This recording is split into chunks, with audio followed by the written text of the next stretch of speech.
I'm like a pretty funny person. I think that's how people would describe me, and I'm very outgoing. So, I mean, sometimes I don't have a filter, it can be an issue, but most people take it as more endearing because I never do it with like a hurtful intention. I just sometimes like don't think before I speak. I've been told I'm a little bit odd in terms of like the way I think about things, some of my opinions, my interests. So I guess I kind of fall into like the nerdy category for some of my interests. I'm into sci-fi. I mean, I definitely have a good sense of humor. I don't just like, I don't know, I don't like try and make jokes, but like I'll be in a situation and I'll make a funny comment and just like the people around me will find it amusing. So that's why like overall if you ask someone, oh, describe Faith, they'd probably say, oh, she's so funny. I compare myself to Mercutio from Romeo and Juliet a lot because I remember when we read Romeo and Juliet in school, my English teacher told us that Mercutio was named because after the word mercurial, like the mercury in a thermometer, because his like emotions like ride up and down and are kind of dependent on his surroundings, and that's how I feel a lot of the time. Like the emotions of the people around me, I like soak in like a sponge.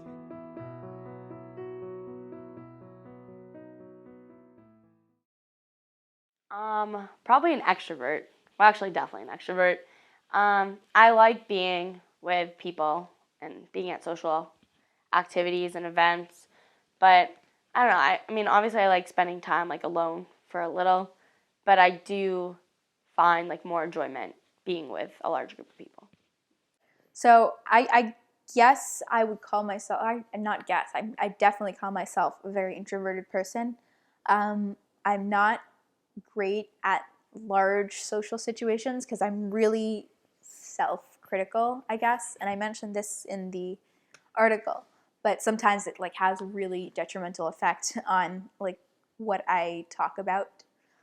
So sometimes I just don't talk at all, and people write me off as like quiet or shy or something, and I'm really not. I'm pretty good at interacting with other people in small social groups, I guess, or like one-on-one. So people are like pretty surprised sometimes.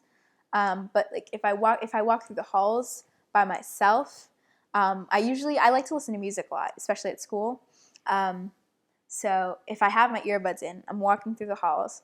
I'm one of those people who puts my backpack on both shoulders and like holds it just out of habit. People are like, whoa, she's a loner and kind of lame and stuff. And I feel like kind of judged about that.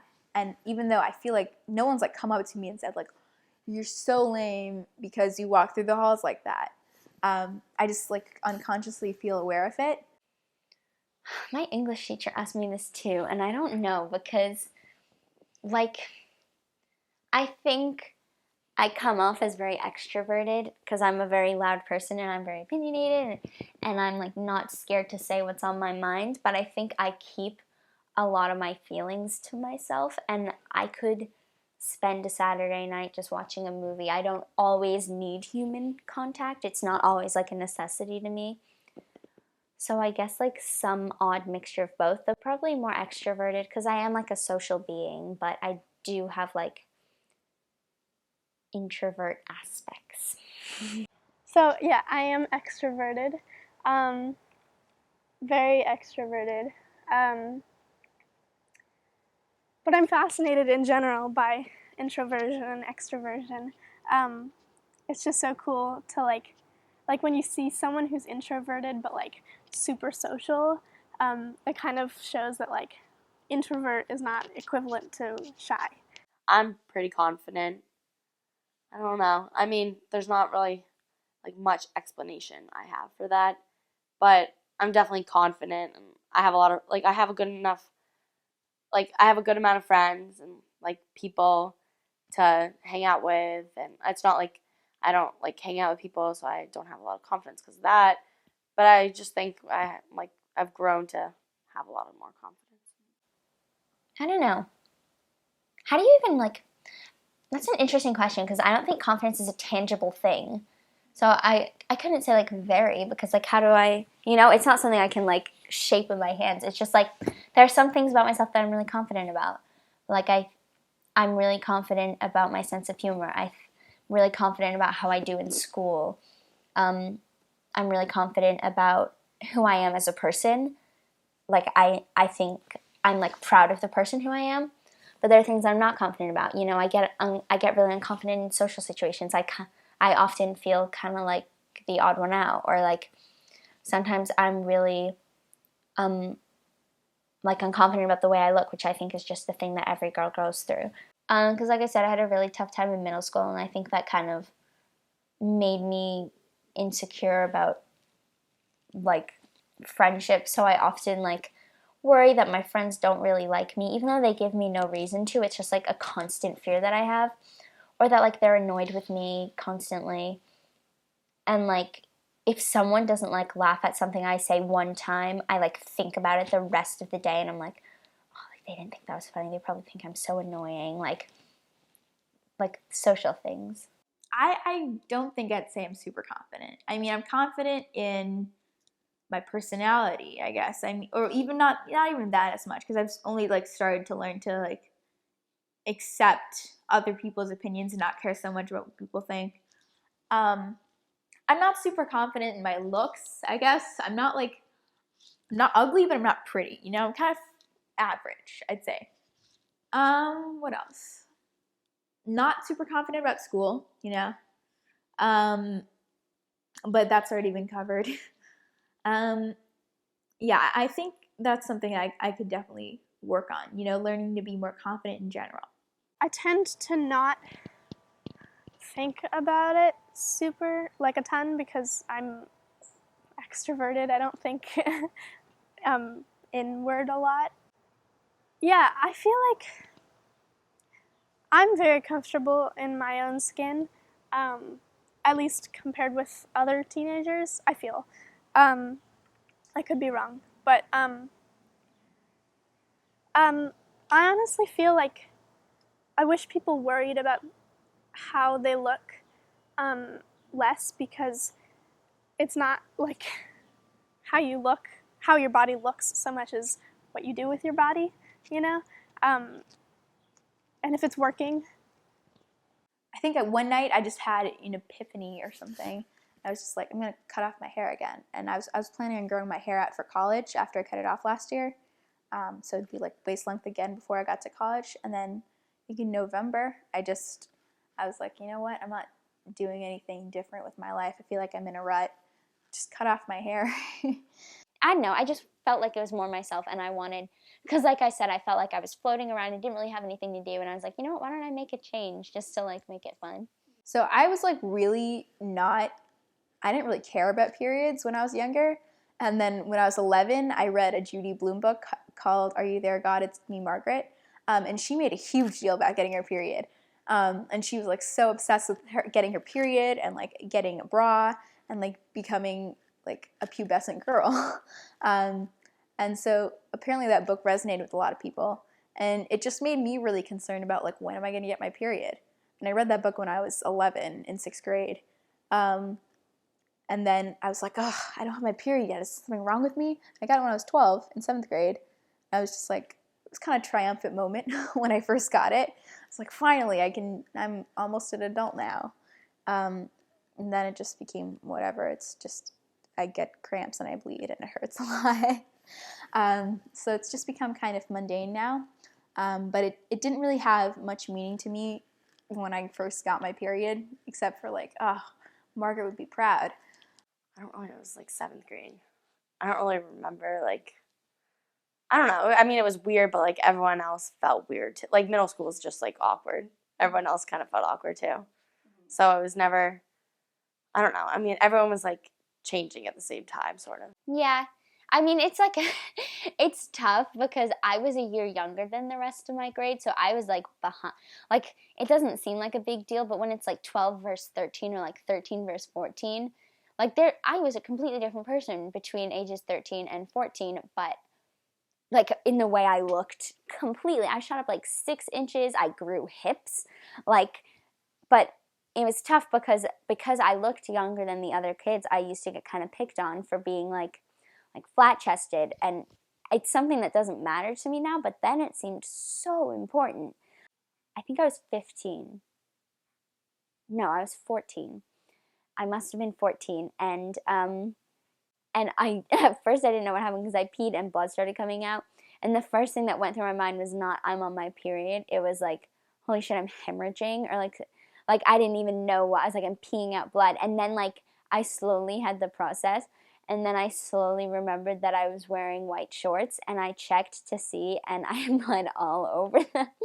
Once you get to a certain age, you want to become a woman. You don't want to be a girl anymore. So it's like something that you want. I think people get self-conscious about not going through puberty, if you know what I mean. So it's like you get self-conscious if you're a guy, if your voice doesn't drop, like you have a high voice, or if you're a girl, you get self-conscious if you don't have like big boobs or like curves at age like 12. Yeah, I consider myself a feminist because all a feminist means is that you believe in equality. Yeah, I mean, I don't do anything active. I'm not in femme club or anything. Yeah, it totally affects me now, but not in a way that you think. So I don't have to, right now I'm working at like entry-level jobs. So it's not hard for me to like get a job over a male. But if I go into school wearing like a dress that's a little short, someone's going to comment on it, but no one's going to comment on what a guy's wearing. Like that never happens in school. Or if I go out to a party, I don't go to the bathroom alone because I genuinely don't know who will like what could happen. Whereas like plenty of guys just will like wander upstairs and like go off, and they don't have to really worry about what's going to happen to them, and no one's like wondering where they are. Whereas if one of my friends wanders off, like instantly everyone's kind of like on edge and worried about it because like that's just the way it is. Well, when the boys were in the semifinals for basketball and the girls were also, everyone knew that they were going to the guys' semifinals game, but the girls just like really wanted everyone to come to their game. And I know like I've been to maybe one girls' game before, like no one really goes. But the guys, like everyone wants to go to the guys' game. Like just everyone goes to that. I don't know, it's like the guys are playing. Like, well, I don't know. It's just like that. Like I was 11 when I started middle school, and I remember I got sent home for having like shorts that were too short. I was like, it's boiling hot. I get heat stroke really easily. Why shouldn't I dress comfortably? And like dressing is a form of self-expression, especially in middle school when like self-expression is such a hard thing to do because you're so like, I know you're in a very like raw stage in your life. Like why would you take that away? Once I think my shorts were too short, and it happened to my sister a lot. My mom had to bring her shorts or leggings because she couldn't wear the shorts because all of them were too short. But it wasn't like she was choosing the ones that were too short, like where she was buying them from. That's just how they made them. I think it's very silly that women are supposed to be more covered legally than men and socially. And I also feel like some part of like covering yourself up is like may make some women feel ashamed, which they shouldn't. It's their body. Yeah. The sexual harassment I have experienced, at least, has never really been physical. It's more verbal. I mean, and it's slightly less jarring when it's verbal, but it still doesn't like feel very good. So it's like someone makes, and catcalling is like a huge thing. So like even in Newton, which is like weird, if I walk down the streets with my friends, like, you know, people beep or they'll like yell something out the window. Like whistling is a big thing. Nice ass, or sometimes like oh, get in, which is like weird because they're driving by. Like, do they think I'm gonna like jump in the window or something? I've rarely seen it happen where it's just one person in a car. Like, so I think a big part of it is like showing off to their friends. I think a big part of it is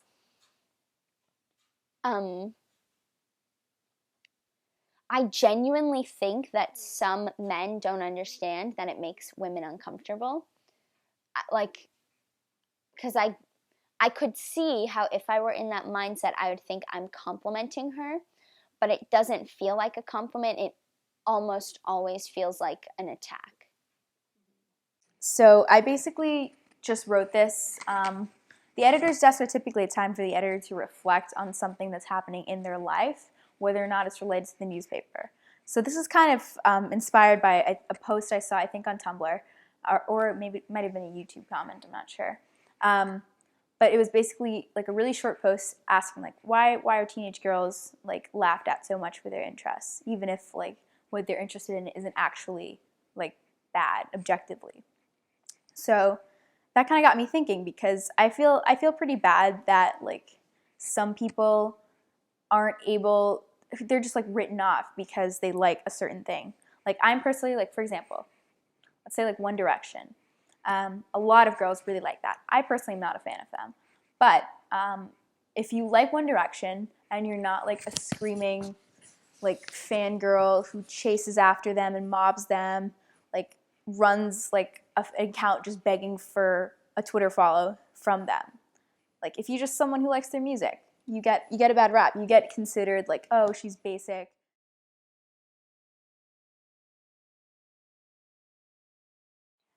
Yeah, so when my brother and I were little, we like hated each other, couldn't stand each other. And people are always like, you'll like each other when you grow up. And I was like, never.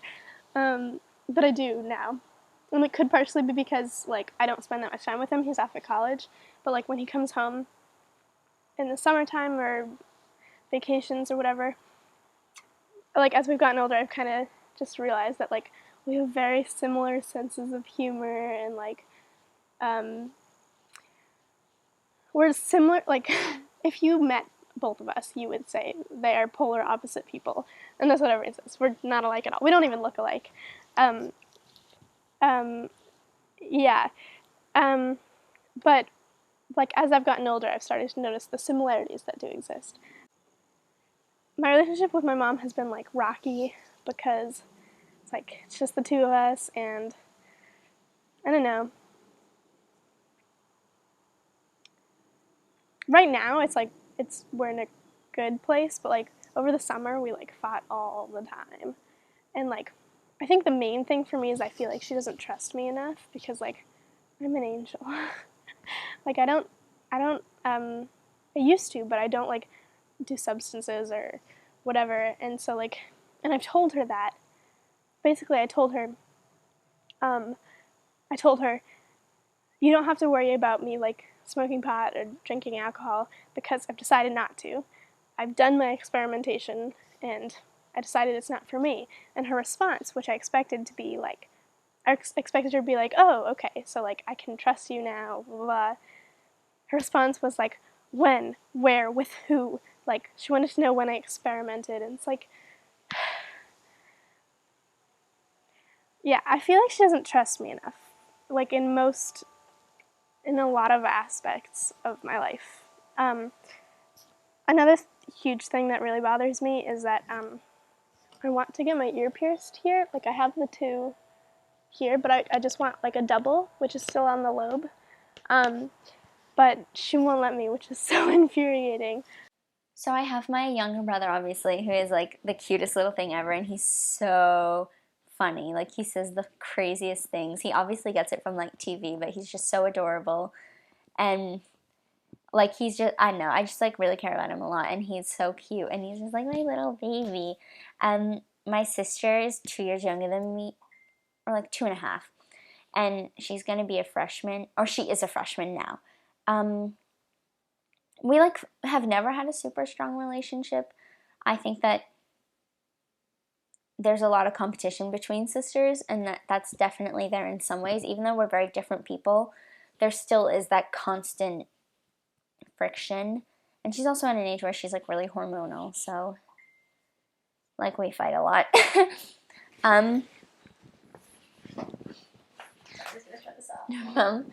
Callum, get out of here. No, Callum, you're making me uncomfortable. Can you please go sit with Mom or go in your room?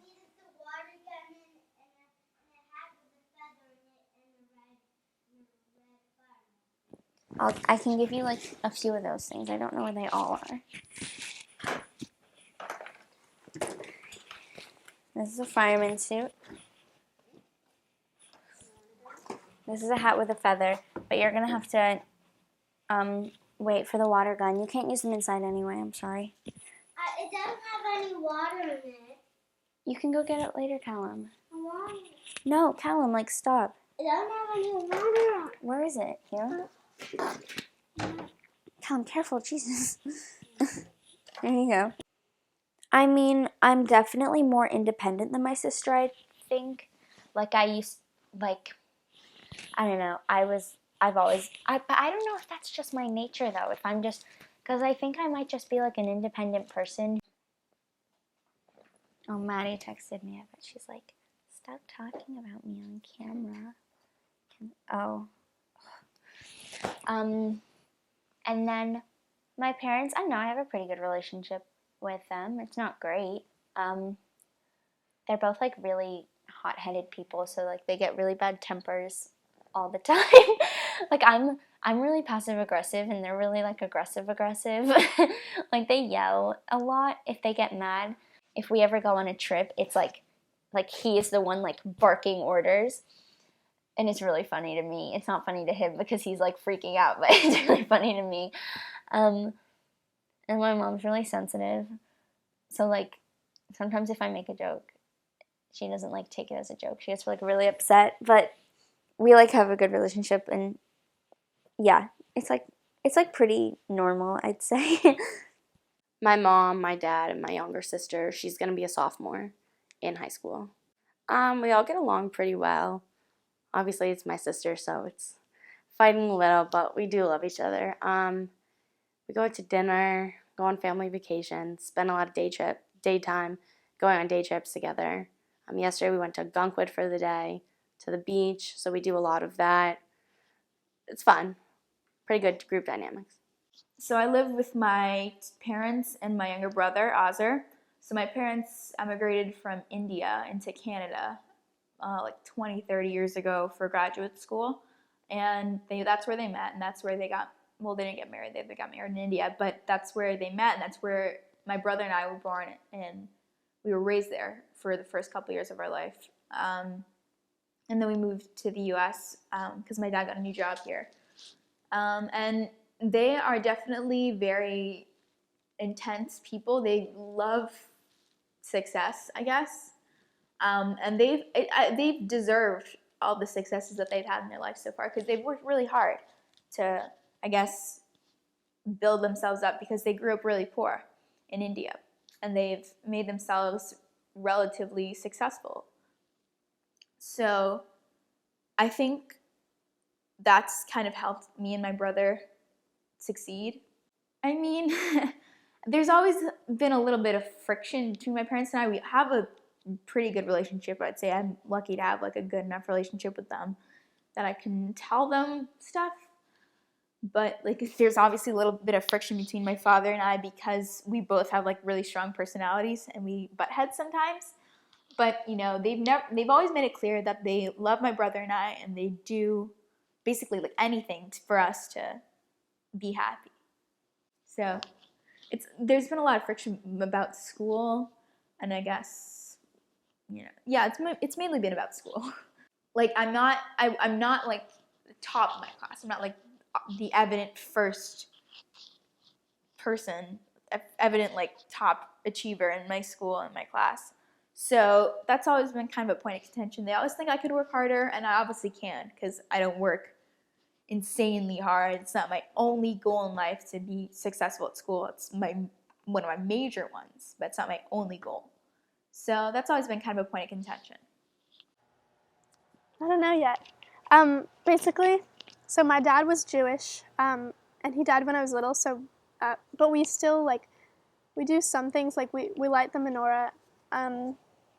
We don't do many things like Judaism related because my mom's Catholic. And I was baptized and had my first communion or whatever. I wasn't confirmed into the church, which is something you do, I think, like sophomore year of high school, because before then I had decided that I didn't really want to associate myself with the Catholic Church. So I stopped going to church. My mom didn't mind. She wants me to, like, choose what religion I want to practice, if any.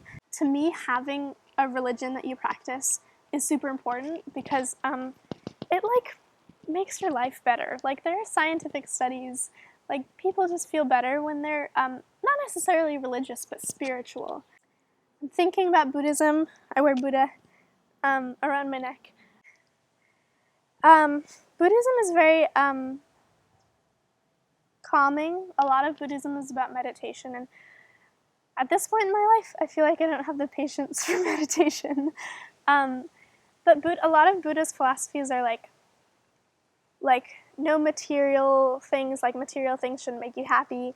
I am a Muslim, but I'm not religious pretty much at all.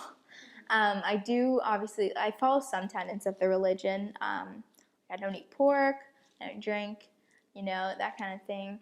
And I feel like that's kind of where some of my parents' conservatism is born from, because they were raised like in rural India. That's in the like 60s, so it's pretty conservative there. But they've kind of grown out of it. They're pretty progressive Muslims, I'd say. I just say I'm not practicing. I'm not really intense about religion. I wouldn't go so far as to call myself like agnostic, but I feel like I'm kind of leaning towards that. But I still definitely believe in God, and I do believe in a lot of the tenets of Islam. And I feel like people have really corrupted that religion, because like now people just associate it with like terrorism and ISIS and like horrible events in the Middle East. And now, like now when you tell people you're Muslim, some people kind of take that like horribly. So that's kind of where some of the conviction comes from, because if you do face racism like that, I have faced some racism from the fact that I'm Muslim, and that's kind of where I've learned to like stand up for who you are and like your beliefs. I believe that God exists. I believe that I believe in heaven and hell. I believe in a good chunk of the histories that are in the Quran and the Bible and the Torah. I think obviously some of it has been like changed throughout time, and I don't think that like all the hatred towards like gay people, I don't think that's justified by religion, because they always say that God is like all forgiving. So I don't think he'd hate you if you were gay or you had premarital sex or something like that, because that's really like personal choice. Because in Islam, at least, it says that God doesn't control you. It's all personal volition. So it's up to you to decide what to do. I don't know what I am yet, because I was raised Catholic. Like we never went to church very much, but I like appreciate that my parents never forced me to be anything. They just kind of said like, yeah, this is like, we celebrate Christmas. That's going to be like our family tradition, but we don't have to be like church going or whatever. I believe that there is some place where your soul goes, or where like there is something after this, but I don't know that it's heaven or hell. I just think that it might be a more like a place where like souls are and like rest. I don't believe there's a man with a white beard sitting on a chair, but something had to create us, something had to spark life. And I don't think it was just some random mixture of chemicals that created like the first like eubacteria. I think there is something there, but I don't think it's like, first of all, I don't think it's a man. I don't think it's in anything. I think it is a unisex being, because it was created when like man ran everything. So like man. I don't think it's a man. I think it's more of like a being, I think of it as like a ball of energy is what I think of it as. Something that sparked life and like created metabolism and like then like continued it to grow and change. I mean, like everything. Well, now like, because I think everything happens for a reason. I don't know if that reason is because the big ball in the sky is making it happen, or if it's because the choices we make lead us, but I think there is some sense of like people, like they're, okay, like this is the simplest way I can describe it, and it's going to sound really dumb, but like some babies cry a lot, and some babies are really smiley, and it has nothing to do with their environment. They just come out that way. And something has to make their disposition that way. It's not just like, oh, like that's how they were raised, because they haven't been raised yet. They just, like, they're either like really unhappy babies or they're like really happy. And like, what makes that happen? Well, my family's Jewish, but we're not really that conservative or anything. Like, my dad keeps kosher, but me, my sister, my mom don't. 2 summers ago, I went to Israel with my camp. And as I said before, me and my sister have been going to the same overnight camp for many years, and it's a Jewish overnight camp. But our last summer as a camper, we go to Israel for 5 weeks. We do, like, all the tourist kind of things in Israel. But, like, we're not that religious of a camp. I mean, I would consider, like, my family Reform. But, I don't know, probably the same, unless my husband happens to be like, very conservative or something. But, I don't know, I think I would still say Reform. I mean, I do. It's just, like, believing in one faith. But everyone, like, different religions believe in God. So it's, like, for everyone, it's just their interpretation of their faith of a person that represents their religion. I think I might believe in God, though, which is new as of the last time we spoke. My friend Ethan, the one who's in Kiss Me Kate, said something very profound to me. He kind of just said, like, God is the baseball games and the rain and everything. He just listed all of these things that were beautiful, and he said God is those things. And I thought that was wonderful. Again, like I said before with the whole I think everything happens for a reason thing, we don't know everything. I'm open to everything, pretty much, like the possibility of anything happening, because I feel like we haven't like discovered everything. I feel like ghosts exist. I'm not sure. I feel like I really don't know. The accepted, like in literature, people say that people become ghosts if their spirit is like has unfinished business on Earth. So that might be a thing. A lot of things. I think like my biggest fear is probably like my anxiety, because it's very like uncontrollable and can be set off by a lot of things. I don't really know how to describe it. It's like kind of formed into obsessive compulsive tendencies. My thing that I do, if I get really nervous, I write out, like a word will get stuck in my head. So let's say you say, "How are you doing?" And like the word doing will get stuck in my head, and I'll like write it out on my hand like 100 times, and I won't even notice that I'm doing it. It's just like if someone had yelled at me like an hour before and I had like built up anxiety from that, like it would manifest itself in me like writing it out on my hand. I get like a lot of social anxiety, so if I see that like my friends were hanging out with me and I like didn't get a text, I get really like nervous and like my head goes spiraling in all these different directions, which I think happens to a lot of people, but like not to as severe a degree. So some people are like, "Oh, that was so annoying," whereas I'll like have a panic attack. It also like happened a lot with school. So if someone got an A and I got a B, it would like I would come home and cry. Not because I'm so uptight, not because I'm that type of person, but because like I had like so much anxiety that like little things would just set me off. Okay, well, I hate elevators. I just, like, hate being confined in, like, a little space. And, like, not even the ones that look out and you can see, like, the whole hotel or the whole this or whatever. I just, like, I don't like being confined in a little box that's moving. Like, I hate elevators. I don't know. What else do I not like?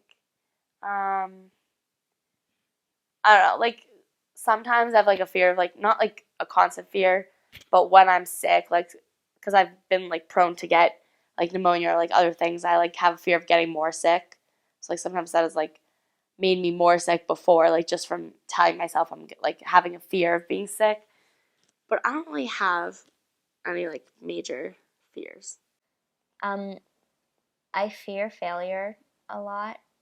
I'm not scared of death because I think at the end of the day, the thing that's going to happen, so like why bother being scared of something that's going to imminently happen? I think I'm scared more of like possibilities, less like it's not a question. I'm going to die at some point. So I'm not scared of that because that's a definite constant thing in my life. But I am scared like am I going to get into a good school? That's really scary because that there's no answer to that yet until I find out. And then if the answer is no, like then what does that mean for me? And like going into that like scared of failure, because what do you do when you fail? Like like where do you go? Like what even is failure? Like how do you know when you failed? That's something really scary for me. And I guess even though I'm not scared of death, I am scared of oblivion and like nothingness. That's just weird to me that like everything we do on earth and then nothing. I actually feel like death death is something I'm used to. Like 3 of my 4 grandparents died before I was born. My dad was one of 4 children. He had 3 siblings, and only one is still alive. So my dad and 2 of his siblings are all dead. So just my uncle is still alive. My dad died when I was 4. His 2 siblings who are dead died one of them died before I was born. One of them died, I think, just after I was born. Both of different kinds of cancers, I think. My grandma died in middle school. This whole past year was traumatic and emotionally draining. I feel like death is not a new thing. It never has been. And it never has been for me either. I wear death on my finger. In the book Thief by Marcus Zusak, the book is narrated by Death, and it's my favorite book of all time. And I wear a ring all the time, 24/7, that has Death, the narrator, and Liesel, the main character, on it, and they're holding hands and dancing, which is like, I feel like kind of representative of my life. It's like, death is not something new to me. Well, I've lost like all my grandparents. So I've definitely experienced it. So the first suicide was Karen, and I don't think a lot of people at South knew her, but it did definitely affect the community a lot, especially since 2 weeks after Karen's suicide, Katie passed away. And I knew Katie, but not very well. I'm friends with her sister, so I knew Katie through her sister. And so I saw how seriously it affected like my friends and Katie's friends and Katie's family. And I didn't know, I wasn't like very close with her family. I was only friends with her sister, but I went to the funeral service and it was very, I guess, touching to see how many people cared about her. And I feel like, I don't know, I mean, I feel like it was just too soon for her, and I feel like she didn't deserve the fate she met. Yes, and then when Roy passed away, that was a huge shock, because I'd known Katie had been struggling with depression, but I didn't know about Roy, and I don't think a lot of people did know about Roy, and just seeing how it affected people around the school, I saw people like breaking down, crying in the halls that day, and it was horrible. And so, like, the beginning of junior year was just kind of rough. And then, like, in October, when Katie and Karen died, it was like, and Spring Awakening has there's a teen suicide in Spring Awakening. And so, like, for a little while, we weren't sure whether or not we were going to do Spring Awakening at all. A lot of the cast and crew wanted to do it still then, because I think, well, because we'd been working toward it for so long, but also because, like, no one wanted to just go home. And so it was this like this meeting was like hours long, and like people were like admitting things that they'd never admitted before, and like everyone was crying. And when Rowie died,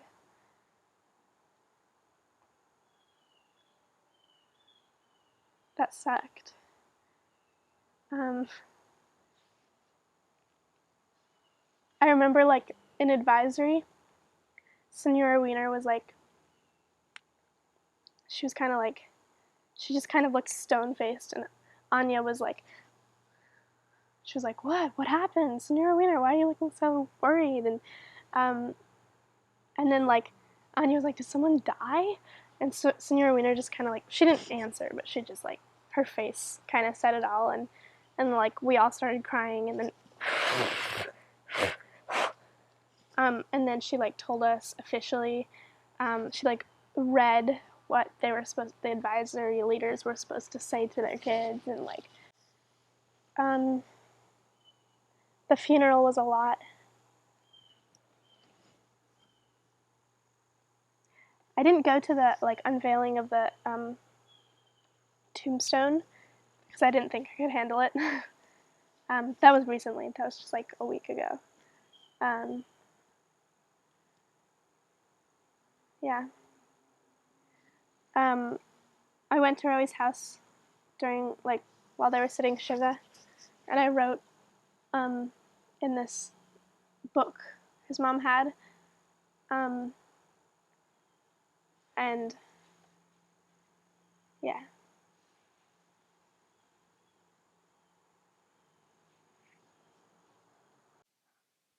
I don't know, in terms of like last year at school, that was just that was like hard to deal with. Not really for me personally, but like our school in general. I don't know, that was different though because it's like your grandparents, like everyone, a lot of people like in middle school or high school or college are like losing their grandparents because they're older. But in a high school where it's your classmates, that was just different. I don't know, it was like very sad, but it was just different type of sadness from losing a relative or someone in your family. But it was just, I don't know exactly. I don't know, it was hard though. For a little while, it affected the school that there was this like impending sense of fear because after Rowie died, I think everyone was like, who is next? Like everyone was super alert. If you even like looked sad a day, like people would freak out. The school was really on edge. I think in the long run, I mean, I don't want to say this because it's going to sound so bad, but I think it's made the school like a better place because there's been change now. So like I honestly like attribute me having not that much homework this year, like because I like teachers thought to themselves, these kids are going through so much. Why are we adding to it? We should be like guiding them and helping them. I think Newton South teaches people to be smart. I don't think it teaches people to be good listeners. That's why we need to have suicide prevention, I think. Yeah, I think it's necessary, but I feel like the school approaches it in the wrong way. I hope they don't approach it. I haven't done the curriculum yet. We're doing it on Monday. But I hope they don't approach it like they did anti-bullying, because that was taken not seriously at all. At least in my advisory, we like barely talked about it. And I know it's just become kind of a joke around the school. And I really hope that's not what happens with suicide prevention, because the stakes are like really high on that. I actually wrote it on like using comedy to get through things, and it was about like the day that I found out Rowie was dead. And like I went into my guidance counselor's office, and like one of his really good friends came in, and like I saw how upset he was, so I just started like telling jokes, and then we ended up like laughing for like a whole hour, just kind of like, you know, moving on. And it was just kind of a little, even though it like went away and obviously it went back to being really sad, but for like a little bit it was like, oh, like it can be okay. And so I just kind of wrote about that like hour period of time where it was like, oh, like it is gonna get better. Like it hurts a lot right now, but it's gonna get better. Young frogs. I don't even like bio. You should have taken AP Chem. No, I hated chem. I don't like bio, but I hate chem. Chem was very difficult, but I feel like it's gonna be easier than bio senior year at least because of the teacher. Oh, look at this commercial.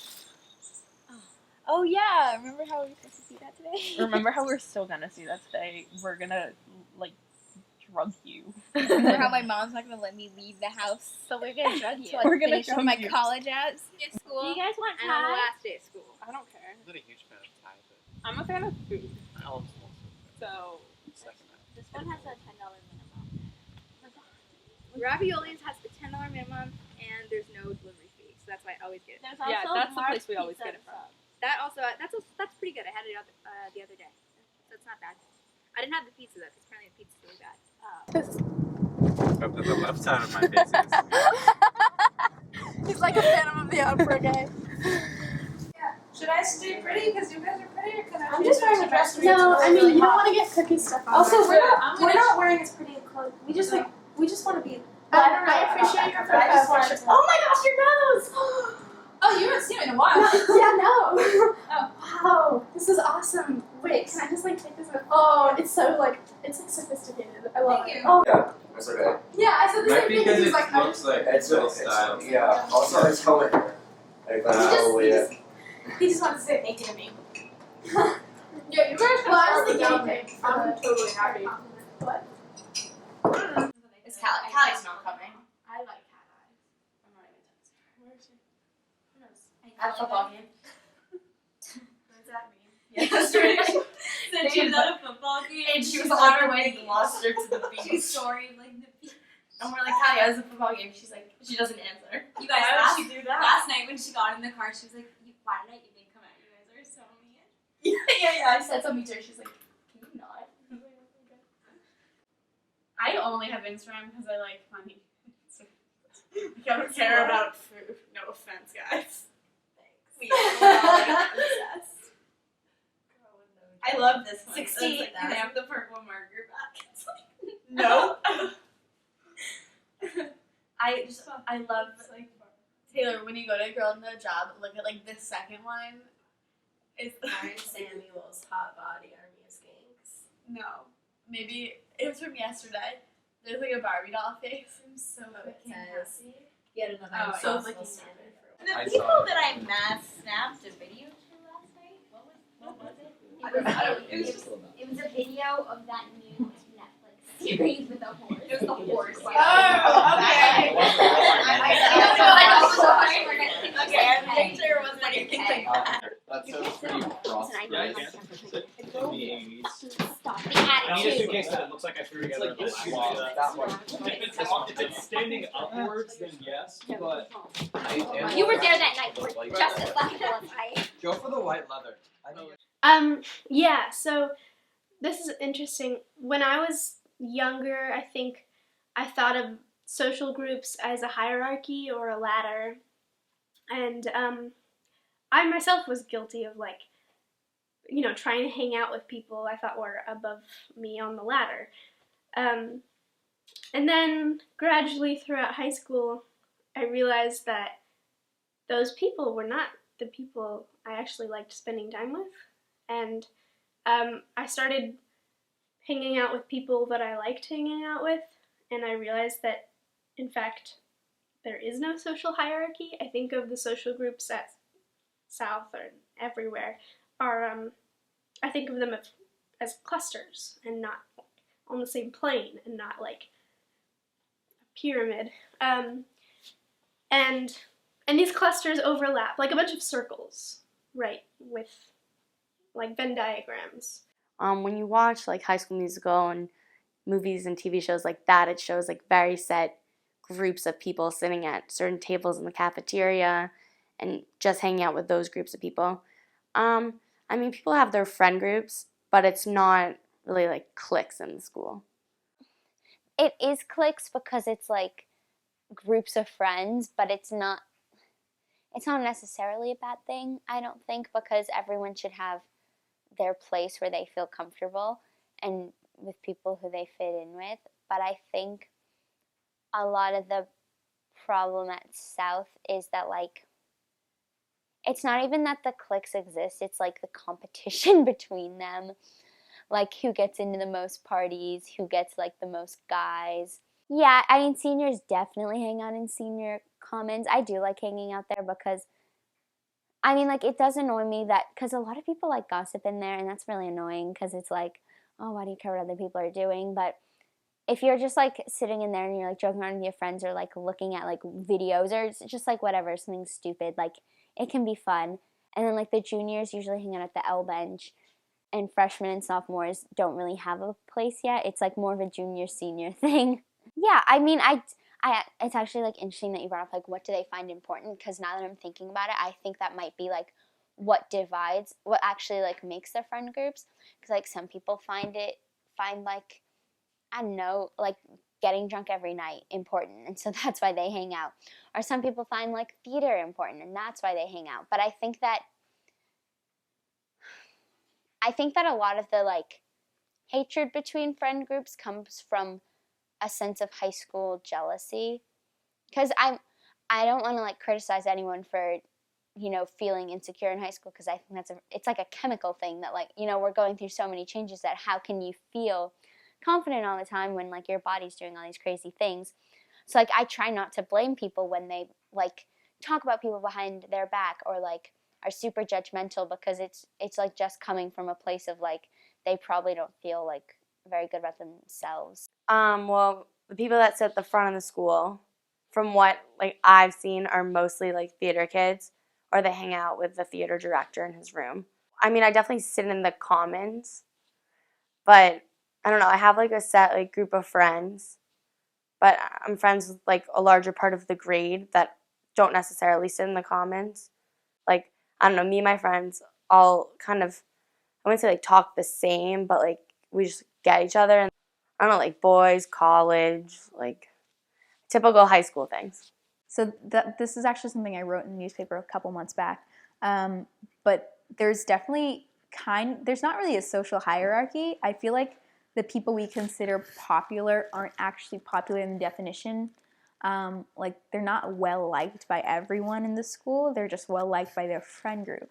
And they have like a particularly large friend group. It's only like tops 40 people per grade who are considered popular, I guess. So not everybody out of 400 people likes those 40 people. So popular, basically, at our school, at Newton South, it is girls and boys who are very trendily dressed, I guess. They have really nice, expensive clothes most of the time. Nice cars, nice hair, makeup, that kind of situation. Oftentimes they're good looking. Trend is they drink a lot of iced coffee, I guess. They kind of congregate in certain spots, like juniors, popular juniors, they congregate at the L bench. Popular seniors congregate at Senior Commons. Not sure about the other two grades, but you know, you see them around. But they travel in packs a lot. You usually don't see like a popular person without at least one or two other popular people with them. And they just post a lot of party pictures on Facebook and Twitter and whatever. There's often a lot of drama in that group. People like look at people who are popular or allegedly popular kind of differently. They often think they're mean even if they're not. Like I've met some popular people who are super, super nice. And like I was really intimidated by them before because I thought they'd be like mean and horrible to people who they didn't consider at their level, but they're so nice. So I guess you can't judge a book by its cover. I feel like at South we don't have jocks, nerds as much as they do at other schools because there's a really high level of achievement at this school in pretty much everything. So athletes can be like in mixed social groups. They're really smart people all over. It's one of the smartest schools like I could think of, Newton South is. But we do have like kind of the really like nerdy kids. So it's kind of grouped by club. So science and math team, I guess, overlap a lot. So those are the kids who are really good at quantitative reasoning, I guess. And then we have our speech and debate kids. They're also a really tight-knit group. I guess like Asian students typically congregate together too. So kids who are here, like they just moved to the U.S., so they're in ELL. Like some kids who are kind of loners. There are some kids who are, I guess you could call them stoners, smoke a lot of weed, raves, that kind of stuff. They kind of hang out together a lot too. Sometimes they're not like super great at academics, and sometimes they are. I've met some kids who are like really into drugs, who are really good at school. So it kind of goes to show that South defies a lot of stereotypes. And I think that some, like the Venn diagram example, I think that some people are just in one social group or some people are in two. And sometimes it is a little stressful for me because like, well, I don't want this to sound shallow, but like sometimes more than one circle is hanging out at the same time and I don't want to have to choose. And so often I envy the people who are like more at the core of one circle because I feel often that I'm on the periphery of a couple circles, which is good. Because, I mean, not the periphery in that I'm not included, just that, like, if I wasn't there, it would still be okay. I don't know. But that has nothing to do with, like, direct relationships with individual people in those groups. I think these are just the way that I see social groups. So, like, if I'm friends with one person, but am on the periphery of a social group, that person still loves me just as much and has as intimate a relationship with me as they would no matter where I am in a circle of friends, if that makes sense. So my group of friends, it's like a tight group of 6 friends. We hang out like every day, basically. Go to lunch, go to dinner, go to the movies, hang out with some guy friends in our grade, shopping. I mean, we just hang out a lot. I spend a lot of time with them, sometimes more than my family, so. A couple closer groups of friends. I don't have like one set friend group that I hang out with, I guess. I don't hang out with them a lot, I guess, because I'm pretty busy. I don't have a lot of time on weekends and stuff. I think people who are a little like non-judgmental, someone like you can really open up to. I like people with like weird interests. You know, you get exposed to a lot of different personality types and a lot of different things that you may or may not like. But at least you're exposed to them. At least you know they exist, and at least you know you have the potential to like the same things that they do. And something that like I really like is when someone's just confident and not like false confidence, like let me prove something to you. They're like, they feel good about themselves and they don't feel the need to like rub it in your face. They're just like, yeah, I'm who I am. So I have like a really close group of friends. We like hang out a lot. I don't hang out with them as much because I also have a boyfriend. So like one night of the weekend I'm with him, and then like one night of the weekend I'm with them. But we also do things on the weekdays sometimes, like every Wednesday we watch American Horror Story to get a horror story together. We like go out for lunch during school. Yeah, we're all really close and we all like care about each other a lot. And I think we all know, like, there's like 6 of us and we all know everything that's going on in like everyone's lives and like have opinions about it and aren't afraid to like say like, hey, that guy's an asshole, or like, hey, like this guy's really cute and he likes you, so like don't be dumb. Like things like that. I don't know. Well, one of my like guy friends that I'm like really good friends with now, when I first came to the new elementary school, I like was in love with him, and on Valentine's Day I baked him cookies with like some of my friends. But I don't know, it was like cute back then. But I don't know, like I don't know, I've just become like good friends with him, so it's not like anything that like was bad or caused any other problems. One that was like a camp boyfriend, but it was like a long distance relationship that didn't really make sense. But nothing like long term, really. Recently I started dating Ben Stern, who's a junior. And we started dating during the Rocky Horror Show. I'm realizing now that 3 of the 4 people I've dated I met in the show.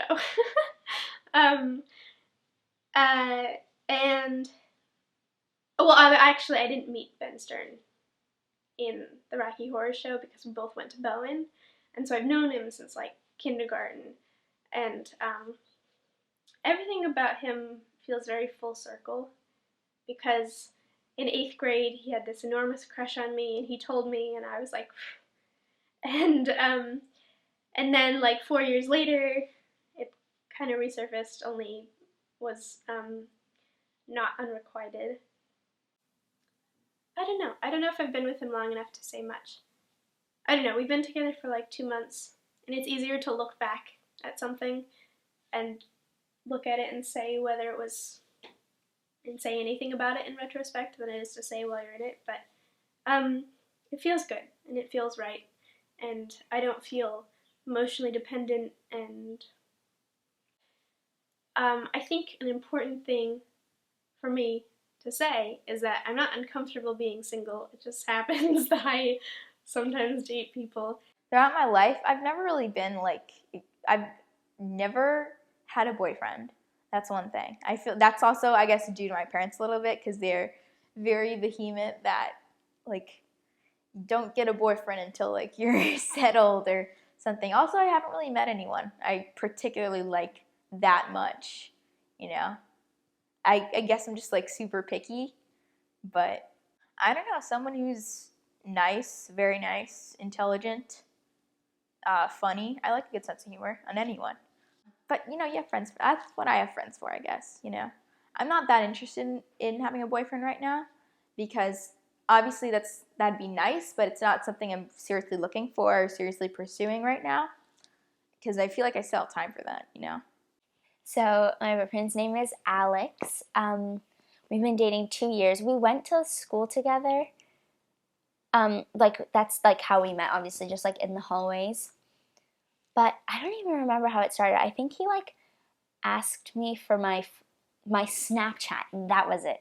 He asked me for my Snapchat, and then over Snapchat he asked me for my phone number, which was really awkward because you can only send a Snapchat for like 10 seconds. So then he was like, wait, can you send that again? I only got like the first part or something. It was really funny. So he's really sarcastic, but I really like that. Like sometimes it gets on my nerves a lot because he's like sarcastic to me, and that's super, it's like sometimes I just want to be like shut the fuck up. But it's like really funny, and he's very smart, and he's also a very independent person. Like it's nice to have him, and he's also kind of like my best friend in a way. So like he's the person that like I talk to about everything. He's the person that like knows me, like everything about me, like actually everything. So like it almost is just like hanging out with another friend, but in a different way. I was talking to someone who's considered like popular the other day, and she was talking about a party she went to, and I was like, so what basically happens at South parties? Because I don't really go to South parties or parties in general. Not that kind of person, I guess. I'm not really interested in parties, I guess. And I'm not saying that they're like something to look down on, because if you're having fun, you're having fun, no matter what you're doing. It's great. But she said they're not actually that fun. It's just like you go to a party, take some pictures, post them on Facebook to make them look like you're having more fun than you are, is what she said, verbatim. You hook up a little and you leave.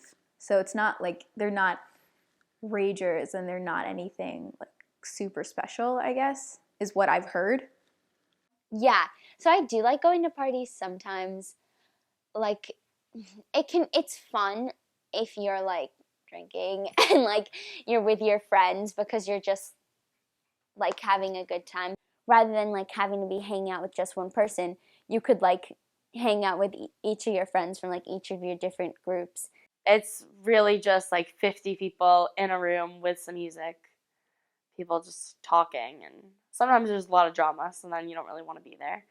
But it's like people fighting over guys and like stupid things that like I don't even know. Like people like I don't know. There's like different friend groups that have a lot of drama, but not really my friend group, but other friend groups that I've witnessed, like people having a lot of drama at parties. I think it's something that's been happening for like ages. Like with my parents, my mom like used to tell me like, yeah, like even in England where when you could drink when you're 18, like when I was 16 I had like a fake ID. Like it's just like a thing that people do. I think part of it is like the taboo of it, because like like, you know, it's with teenagers, it's always like, oh, you can't do it, so like you want to do it, and I feel like that's why people get so interested in it, because it's like, oh, well, you can't do it, so like, oh, why can't I do it? Like, let me try it.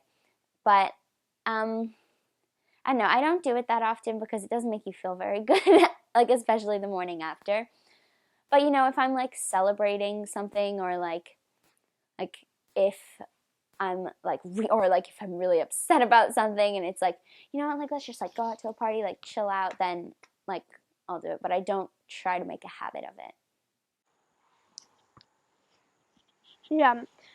When like I was kind of like, okay, I was kind of always like scoping for, I like had my eyes peeled for like scenarios in which I could experiment with like pot or drinking, and then not have to like go home, because like my mom would notice immediately if I was intoxicated or something, and so like I would jump on every opportunity, and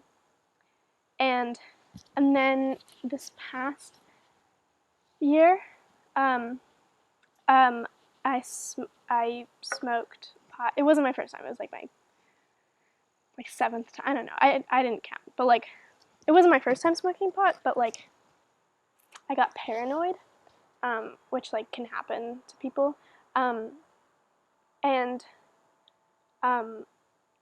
it was really scary. And like the people I'd smoked with dropped me off in Newton Center. It was like the middle of the day, and I was like sitting in Panera, and I was just like super paranoid. And eventually Rowan came, and just like soothed me, and after a while, like things were fine. But like after that, I've just kind of been like I'm sure that this rule won't hold up through college. Like I'm sure I'll do whatever in college, but I think for the rest of this year at least, I'm fine. I don't, and like I've never been like, I've had alcohol, but I've never been drunk. I've been buzzed, but I've never been drunk. And it's just like it's just like you feel gross. Yeah. I do know people, but like there's people that don't come to these parties that I know also engage in those types of activities. I mean, probably like an unsafe environment because it's like no parents, or like could be alone, but it's not like, from what I've heard, it's not people driving and drinking, like drinking and driving. So it's not that people are being stupid about it. Okay, so since we last saw each other, I finished my APs, which is so relieving. I've been interning at WGBH, which has been a lot of fun. I'm helping with their auction. They have a few different auctions. I want to be a more assured version of myself, I guess. Somebody, I've kind of like worked out a good deal of the flaws that I have. I don't really have a specific career in mind for what I want to do. I think I would probably want to do something impactful. So I was thinking about maybe I might want to go to law school or do something in politics or something that can help me, I don't know, make a difference somehow. I still want to, hopefully, I think, get a PhD in psychology. And I want to be doing theater for the rest of my life, but I think community theater, not like as a job. Yeah. Well, I'm hoping to do something with communications. So I don't know whether that be my own TV show or working in public relations. I'm not sure exactly, but I hope to, so that's 28 years old, have a job, hopefully in communications and maybe in business, because I'm still interested in that. But I'm not really sure, so. I hope that they see that, like, teenagers, and especially teenage girls, can have strong opinions, and if you get what I'm saying, because I think, especially at the beginning, I stated a lot of my very strong opinions about feminism and everything, and I think a lot of people always talk down to kids as if it's like we're not like fully developed yet. So I want people to see that like we actually can be real people if you let us. And I also, I don't know, I hope that people watch this and are able to feel more confident in themselves, because it's obviously like 4 or 5 like very different girls, but we're all happy. And so I hope that like someone watches this and is like, oh, I can just be myself. I don't have to like follow other people, and I can still be happy. I hope that it is informative about like what we're worrying about as teenage girls, and or at least teenage girls in this area, and what we're thinking about, what occupies our minds. It also will show like a bunch of very different people living in the same town who kind of all are going to go their different ways, and I never like really knew anybody else involved in this documentary very well. Just to be in the documentary, I think I probably saw a Facebook status of yours, yeah. And I'm pretty full of myself, so why wouldn't I? I decided to do the documentary, first of all, because I thought it would be like a really cool thing to kind of, I don't know, see like time pass and see how things changed. And also because I think that like there's not a lot of very good representation of women in the media, or if a woman is like a big part in a movie or something, she's always like this one-dimensional character, and that is so not true at all. Like they only have like one defining characteristic, so I kind of wanted to, I don't know, be like real and show like what teen girls' life actually is like. Well, I originally saw you post about it, I think on Facebook. I don't know, I like being like filmed behind the camera, like talking about myself in like certain ways, so I thought it would be interesting. Well, I like being on camera, but there were definitely like some questions which I kind of had to like step outside my comfort zone and answer. Can't think exactly, but just like some of them I haven't really even thought about. So it was like the first time I was coming in contact with some of the questions. I decided when I saw your Facebook post over the summer, I'm usually like pretty withdrawn and reserved, and I'm not a very open, extroverted person. But I do like talking one-on-one, and I thought, this is something I probably wouldn't ever do again in my lifetime. So it might be like a good opportunity to like see what I could get out of it, and see if I could maybe share some of my thoughts and opinions. Yeah, I mean, it's kind of like therapy, like you just talk about yourself for a couple hours in depth, and someone's asking you actively asking you questions. So that's not an experience that you really have all the time. So it's kind of cathartic in a way, because you sort of like let go of a lot of thoughts and feelings and emotions that you never even knew you had until someone inquired about them.